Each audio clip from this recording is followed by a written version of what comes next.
اعوذ باللہ من الشیطان الرجیم بسم اللہ الرحمن الرحیم والفجر ولیال عشر والشفع والوتر واللیل اذا یسر هل فی ذلک قسم لذی حجر۔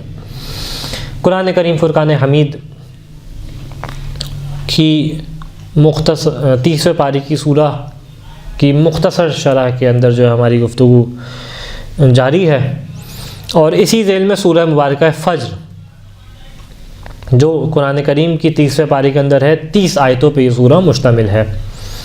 اس سے پہلے کہ سورہ کے الفاظ اور اس کے معنی کی جانب جو ہے وہ ہم قدم بڑھائیں اور یہ بات کریں کہ مفسرین نے کس انداز سے اس سورہ کے بارے میں گفتگو کی ہے، سب سے پہلے انسان اپنی رغبت کے لیے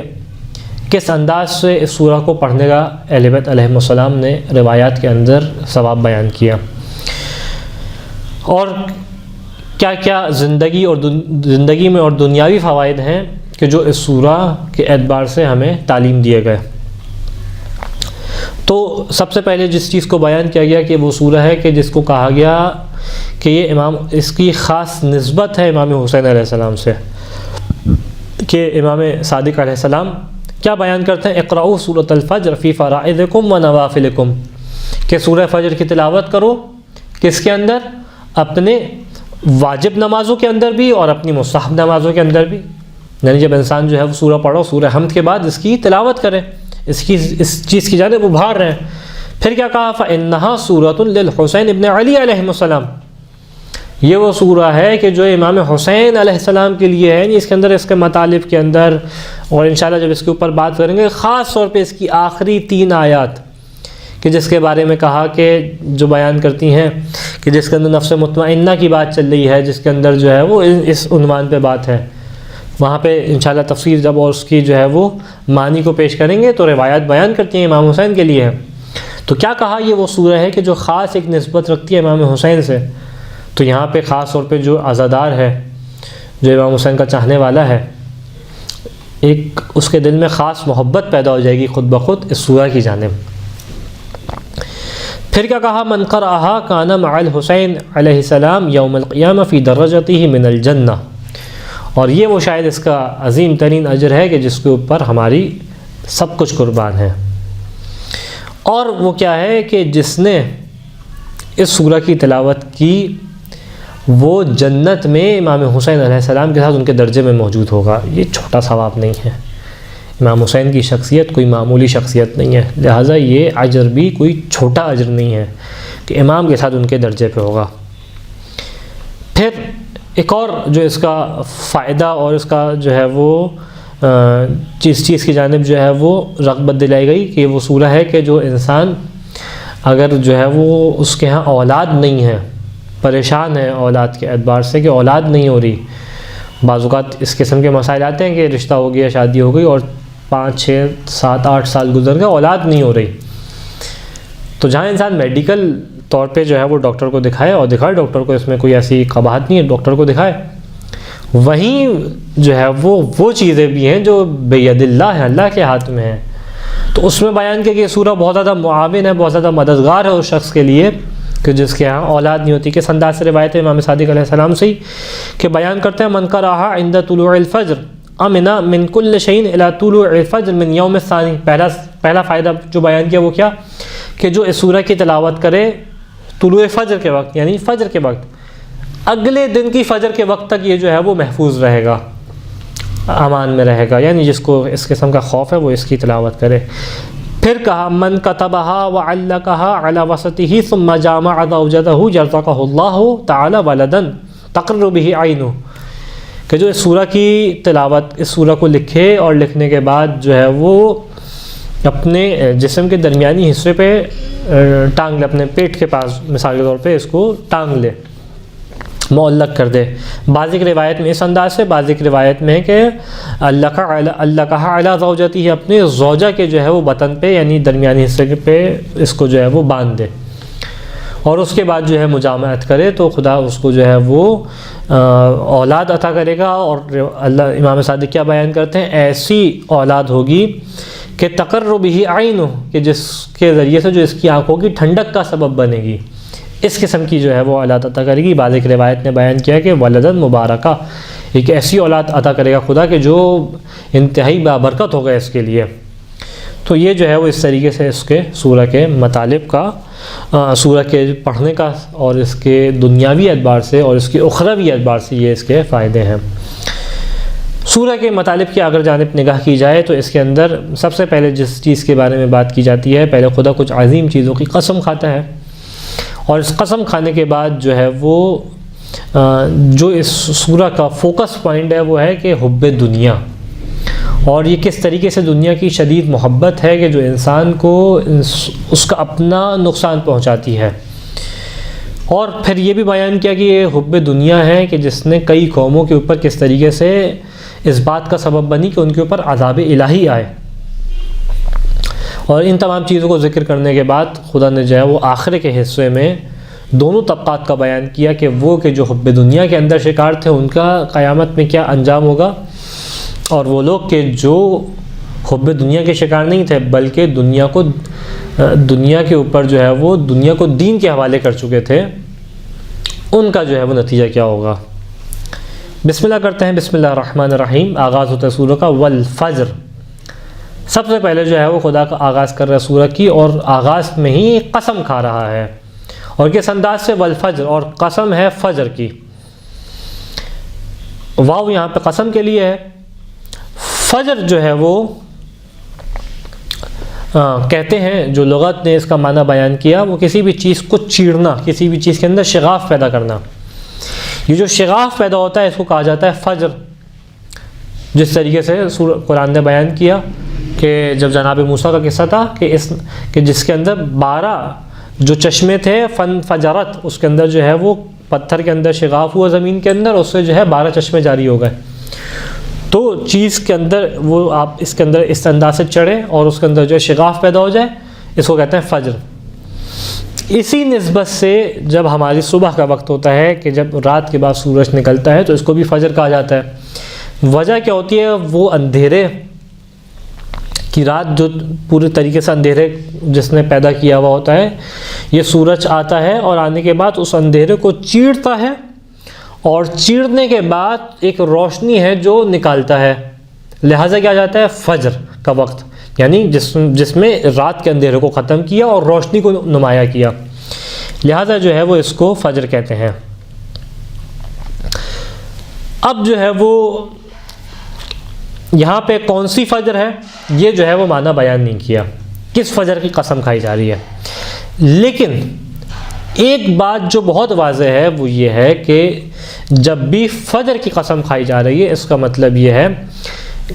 کم از کم ایک مطلب یہ ہے کہ انسان ایک ایسی چیز کی قسم کھاتا ہے کہ جو چیز اپنے اندر کوئی عظمت رکھتی ہو۔ مثال کے طور پہ میرے سامنے 10 روپے رکھے ہوں تو میں نہیں کہوں گا 10 روپے کی قسم، یہ 10 روپے کی قسم کہنا جو ہے کوئی ویلیو نہیں رکھتا اپنے اندر، کسی ویلیوبل چیز کی ہمیشہ قسم کھائی جاتی ہے۔ تو جب کہا جا رہا ہے والفجر تو یعنی اب یہ معنی واضح نہیں ہے کہ کون سی فجر مراد ہے، وہ کون سی صبح مراد ہے، لیکن اتنی بات طے ہے کہ وہ ایک ایسی چیز ہے کہ جس کے اندر خاص ویلیو نارمل نہیں ہے، اگر نارمل ہوتی تو اس کی قسم نہیں کھائی جاتی۔ لہٰذا یہاں پہ مفسرین جو ہے وہ مختلف انداز سے بیان کرتے دکھائی دیتے ہیں کہ فجر سے کون سی فجر مراد ہے۔ بعض ایک نے کہا جو ہے وہ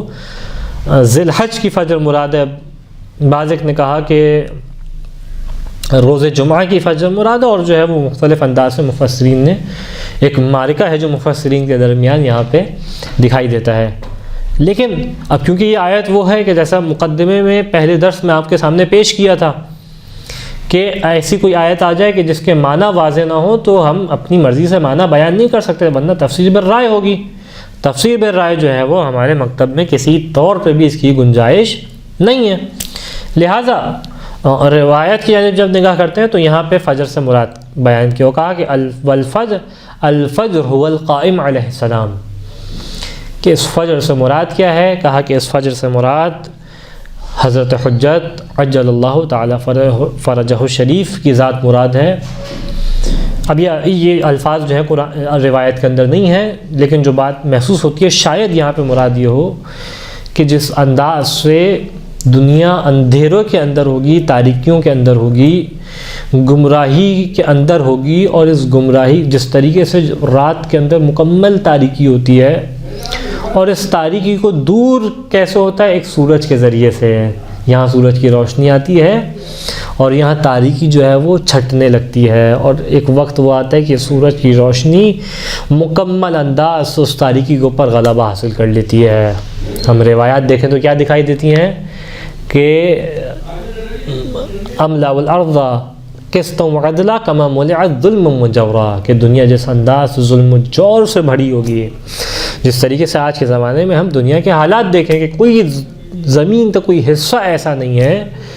کہ جو ظلم و جور سے نہ بھرا ہوا ہو۔ تو کیا بیان کرتے ہیں؟ گویا محسوس ایسا ہوتا ہے کہ حضرت حجت امام زمانہ کے وجود کی تاثیر کچھ اس انداز سے ہے کہ اس اندھیروں کو چیریں گے، اور چیرنے کے بعد آپ کی روشنی ہوگی کہ جو پوری دنیا پہ عیاں ہو جائے گی۔ پھر دوسری آیت کے اندر قسم کھاتا ہے پالنے والا وَلَيَالٍ عَشْرٍ، اور 10 راتوں کی قسم۔ اب یہاں پہ عربی گرامر کے اعتبار سے دیکھا جائے تو الف لام کا استعمال نہیں کیا، جس طریقے سے سورہ پہلی والی آیت کے اندر ہے کہ والفجر، پہلے الف لام ہے پھر فجر ہے، یہاں پہ الف لام نہیں ہے۔ وَلَيَالٍ عَشْرٍ، اس کو کہتے ہیں نکرہ جو ہے وہ اصطلاح کے نحو کے اندر۔ تو یہاں پہ مفسرین نے بیان کیا کہ یہ الف لام نہ لانے کی وجہ کیا ہے کہ بعض اوقات نکرے کو لایا جاتا ہے ایک چیز کی عظمت کی جانب اشارہ کرنے کے لیے، تو یعنی اشارہ ہے کہ وہ 10 راتوں کی قسم، وہ کون سی 10 راتیں بیان نہیں کی، لیکن جو 10 راتیں ہیں بڑی عظیم 10 راتیں ہیں، اس جانب جو ہے وہ اشارہ ہے۔ پھر اس کے بارے میں بھی بحث کہ 10 راتوں سے مراد کون سی 10 راتیں ہیں، مختلف مفسرین مختلف انداز میں اس کے بارے میں گفتگو کرتے دکھائی دیتے ہیں۔ بعض ایک نے کہا کہ یہ 10 راتوں سے مراد کون سی ہیں، ان 10 راتوں سے مراد جو ہے وہ ذی الحج کی پہلی 10 راتیں ہیں، بعض ایک نے کہا محرم کی پہلی 10 راتیں، بعض ایک نے کہا رمضان کی پہلی 10 راتیں، اور ایک جو ہے وہ تفصیل ہے۔ لیکن فیصلہ کہاں سے ہوگا؟ اہل بیت علیہ السلام سے، جو کہ تعویل قرآن کا علم رکھتے ہیں، حقیقت قرآن کا علم رکھتے ہیں۔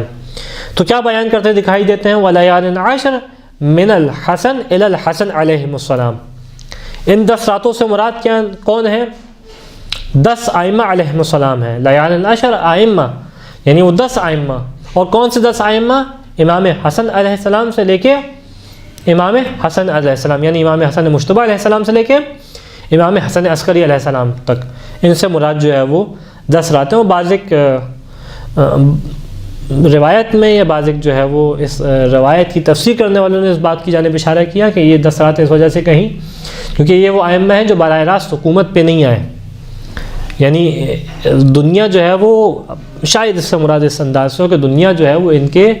فیوضات سے اور ان کی حکومتی نظام سے جو ہے اس طریقے سے استفادہ نہیں کر سکی۔ امام حسن کا ایک زمانہ تھا لیکن وہ بھی بہت مشکلات کے ساتھ کچھ مہینے کا زمانہ تھا، ایک باقاعدگی سے جو ہے وہ حکومت ان ائمہ علیہ السلام کو نہیں ملی اور دنیا نے حکومت نہیں کرنے دی، جس کی وجہ سے دنیا ہمیشہ ظلمت میں رہی۔ پھر بیان کیا والشفع والوتر، اور آڈ اور ایون کی قسم، جفت اور طاق کی قسم۔ اب یہاں پہ جفت سے مراد کیا ہے، طاق سے مراد کیا ہے، ہمیں نہیں معلوم، یعنی کون سا جفت مراد ہے کون سا طاق مراد ہے۔ بعض ایک نے کہا کہ اس سے جو ہے وہ 9 اور 10 ذی الحجہ مراد ہیں، اگر آپ اس معنی کو لیں کہ جس میں 10 راتوں سے مراد ذی الحجہ کی 10 راتیں ہیں، لیکن روایت اس کے بالکل برعکس دکھائی دیتی ہیں، جو کہ ایک بالکل مختلف معنی کرتے دکھائی دیتی ہیں۔ اور اس میں بیان کیا کہ اور مختلف روایت کے اندر مختلف اعتبار سے اس کی تطبیق دکھائی دیتی ہے، ممکن ہے کہ سب کی سب ٹھیک ہوں۔ آڈ اور ایون کی قسم، جفت اور طاق کی قسم۔ تو بیان کیا یہاں پہ وتر یعنی آڈ یعنی وحدت، اس سے مراد کیا ہے کہ هو اللہ وحدہ لا شریک لہ، اس سے اللہ مراد ہے۔ اور شفع یعنی جس کے دوئی ہے یعنی جو ایون ہے، اس سے مراد کون ہے؟ کہ اس سے مراد امیر المؤمنین علیہ السلام و فاطمہ علیہ السلام اللہ علیہ، اس انداز سے بیان کیا۔ بعض ایک روایت اس کے تھوڑا مختلف دکھائی دیتی ہیں، وہ کیا بیان کرتی ہیں کہ الشفع سے مراد رسول خدا کی ذات ہے، اور رسول خدا اور امام علی کی ذات ہے، یعنی ایون سے مراد دوئی سے مراد جو ہے وہ امام علی اور رسول خدا علیہ السلام کی ذات ہے، اور وتر سے مراد خداوند متعال کی ذات ہے۔ بعض ایک روایت نے اس جانب بھی اشارہ کیا کہ شف سے مراد امام حسن امام حسین کی ذات ہے اور وتر سے مراد امیر المؤمنین علیہ السلام کی ذات ہے۔ پھر اگلی آیت آتی ہے، تیسری آیت، چوتھی آیت، واللیل اذا یسر، اور رات کی قسم کہ جب یہ رات گزر جاتی ہے، جب یہ رات جو ہے وہ گویا اس ایک انداز سے متحرک ہوتی ہے، رات جو ہے وہ رکی ہوئی نہیں ہوتی اور ایک جو ہے وہ گزر رہی ہوتی ہے یہ رات۔ بعض ایک مفسرین نے اس جانب اشارہ کیا کہ رات کا اندھیرا جو ہے وہ ایک طریقے سے حرکت کے اندر ہوتا ہے مسلسل، جس طریقے سے دنیا مسلسل روٹیشن کے اندر ہے، تو اسی روٹیشن کے اندر روشنی اور اندھیرا وہ ساکن نہیں ہے، وہ اسٹیٹک نہیں ہے، بلکہ یہ بھی موو کر رہے ہیں۔ یعنی دنیا کی نسبت سے دیکھا جائے تو یہ دنیا کے اعتبار سے یہ اندھیرا جو ہے وہ دنیا موو کر رہی ہے اندھیرے کے اعتبار سے۔ اگر یہ اندھیرا اسٹیٹک ہوتا، اگر یہ اندھیرا رکا ہوا ہوتا تو یہ بہت بڑی مشکل تھی۔ تو واللیل اذا یسر، اور رات کی قسم کہ جس کا اندھیرا گزر رہی ہوتی ہے۔ یہاں پہ جو ہے وہ الف لام لگا ہوا ہے واللیل کے اوپر، تو الف لام سے یہاں پہ دو معنی جو ہے وہ لیے جا سکتے ہیں، لغت کے اندر دو معنی کے احتمالات ہیں۔ ایک معنی یہ ہے کہ الف لام سے مراد جو ہے وہ الف لام جنس ہے، یعنی تمام راتوں کی قسم۔ الف لام دو معنی میں آتا ہے، ایک معنی ویسے تو کئی معنی میں، لیکن یہاں پہ دو معنی کی تطبیق بنے گی۔ ایک معنی ہے کہ تمام راتوں کی قسم کہ جب یہ گزر رہی ہوتی ہیں۔ ایک معنی تمام راتیں نہیں ہیں، بلکہ مراد کیا ہے کہ ایک خاص رات ہے جس کی جانب خداوند متعال اشارہ کر رہا ہے۔ اب یہ خاص رات کون سی ہے یہ نہیں معلوم،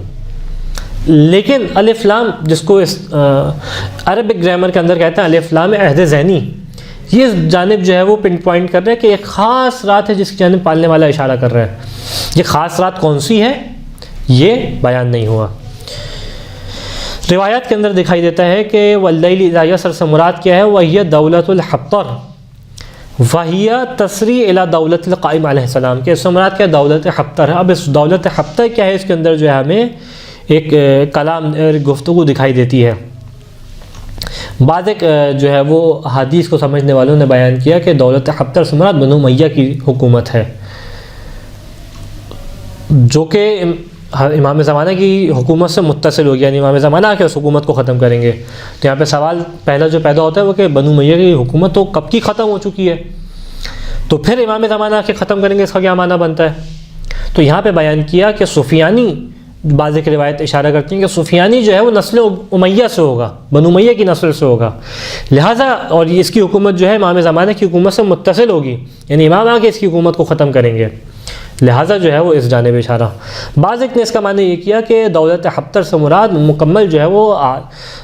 جو بھی بغض آل محمد رکھنے والے ہیں ان کی حکومت مراد ہے، کہ جن کو آ کے امام زمانہ اجل اللہ تعالیٰ فرجہ و شریف ختم کریں گے، وہی تسری الی دولت القائم علیہ السلام۔ یہ تو ایک اس کے معنی کے اعتبار سے ہے۔ شاید مراد یہاں پہ یہ ہو کہ اور رات کہنے کی وجہ اس کو شاید یہ ہو، اب یہ کوئی حتمی چیز نہیں ہے، لہٰذا میں لفظ شاید کا استعمال کر رہا ہوں تاکہ مجھے جو ہے وہ سیف گیٹ مل سکے، اور وہ یہ ہے کہ واللیل اذا یسر، شاید ان کو رات کہنے کی وجہ یہ ہو کہ یہ تاریکیاں ہیں، ان حکومتوں نے انسانیت کو تاریکی میں رکھا ہے، جہاں تک کہ امام زمانہ کی حکومت آئے گی جو انسانیت کو روشنی عطا کرے گی، انسانیت کو اس مقام پہ عطا کرے گی کہ جو مقام جس کی وجہ سے انسانیت پھر نکھر کے آئے گی، انسان کے اندر کے کمالات دنیا کے سامنے ظاہر ہوں گے۔ ممکن ہے ایک وجہ یہ ہو۔ یہاں تک یہ بات ہوئی، اس کے بعد خداوند متعال بیان کرتا ہے حل فی ذالک قسم لذی حجر، کہ یہ جو ہم نے باتیں بیان کی ہیں اس میں اہل عقل کے لیے نشانی نہیں ہے، یعنی کیا یہ اتنی عظیم چیزیں نہیں ہے کہ اہل عقل اس پہ سوچیں اور یہ اس قابل بنے کہ اہل عقل جو ہے اس کو بطور قسم جو ہے وہ لے سکے، کہ ان کے اندر قسم نہیں ہے اہل عقل کے لیے۔ حجر کا لفظ استعمال کیا اور میں آپ کے سامنے ترجمہ عقل کا کر رہا ہوں۔ حجر کا معنی جو ہے وہ لغت نے عقل کیا، اور اس کی وجہ یہ ہے کہ حجر بیسکلی بنیادی طور پہ کہا جاتا ہے کسی بھی چیز کو روکنے کو، اسی لیے جو ہے وہ کمرے کو نام دیا جاتا ہے حجرہ۔ حجرہ کی وجہ کہنے کی وجہ کیا ہے کہ یہ جو ہے وہ گویا کہ انسان کو پرائیویسی پرووائڈ کرتا ہے، اور اس پرائیویسی کی سبب سے دوسرے لوگ جو ہے وہ اس کی پرائیویسی کے اندر داخل نہیں ہوتے، یعنی ایک طریقے سے روک رہا ہوتا ہے ان کو،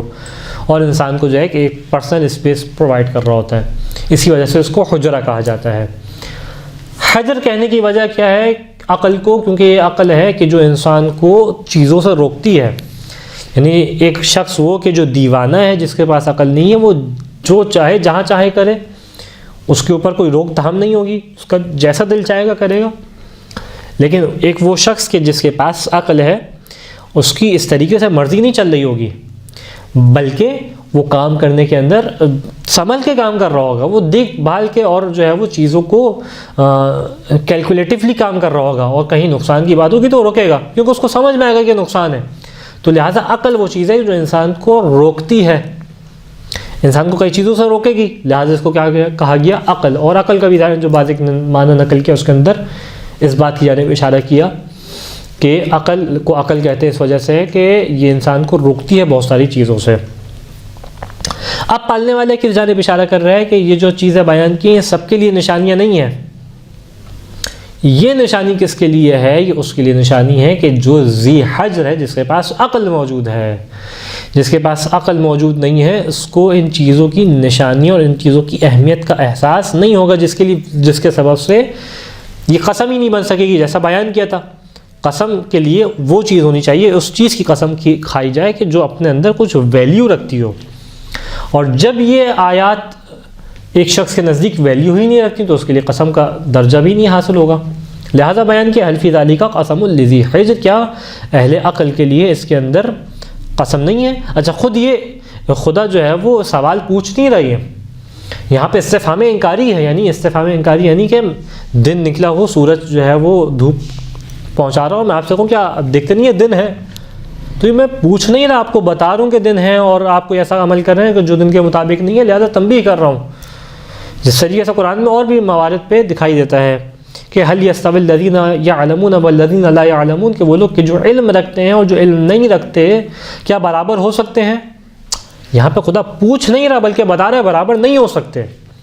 تو اس جانب جو ہے وہ اشارہ ہے۔ اب یہاں پہ سوال، یہ خدا نے قسم کھائی ان چیزوں کی، کس چیز کی قسم کھا رہا ہے؟ اب سوال یہ پیدا ہوتا ہے، یعنی وہ کون سی چیز ہے کہ جس کے بارے میں خدا قسم کھا رہا ہے؟ یعنی میں کہوں کہ قسم بخدا کل جو ہے وہ مثال کے طور پہ میں آپ کے پاس آؤں گا، تو وہ منقسم مقتسم بے جس چیز کی قسم کھائی جا رہی ہے وہ کیا ہے کہ کل میں آپ کے پاس آؤں گا۔